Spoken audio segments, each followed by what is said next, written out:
കൊച്ചി നഗരസഭയുടെ fort Kochi zonal ഓഫീസിൽ കുറച്ച് വിരുന്നുകാർ വന്നിട്ടുണ്ട് കേട്ടോ. സോണൽ ഓഫീസിലെ ഒഴിഞ്ഞുകിടക്കുന്ന മുറിയിലാണ് ഈ വിരുന്നുകാർ ഇപ്പോൾ താമസിക്കുന്നത്. ആ വിരുന്നുകാരെ നമുക്ക് ഒന്ന് കണ്ടിട്ട് വരാം.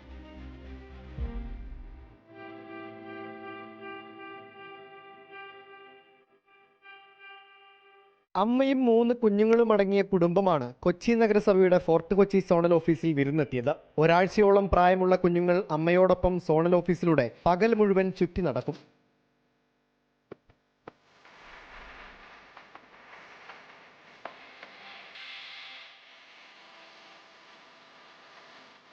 ഇരുട്ടു വീണാൽ സോണൽ ഓഫീസിലെ ഒഴിഞ്ഞുകിടക്കുന്ന മുറിയാണ് ഈ കുടുംബത്തിന്റെ താവളം.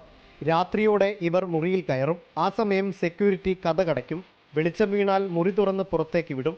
നായയുടെയും ഇഴജന്തുക്കളുടെയും ശല്യമുള്ളതിനാലാണ് നഗരസഭാ ജീവനക്കാർ ഈ കൊച്ചു കുടുംബത്തിന് റവന്യൂ വിഭാഗത്തിന്റെ ഒരു മുറി തന്നെ വിട്ടു നൽകിയത്.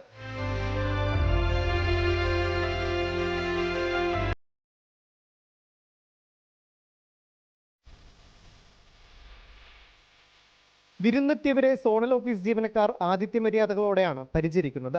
സോണൽ ഓഫീസ് താവളമാക്കിയ അതിഥികളെ കാണാൻ നാട്ടുകാരും എത്തുന്നുണ്ട്. കൊച്ചു കുടുംബം ഓഫീസ് കീഴടക്കിയ കാര്യം ജീവനക്കാർ വനം വകുപ്പിൽ അറിയിച്ചിട്ടുണ്ട്. റിപ്പോർട്ടർ, കൊച്ചി.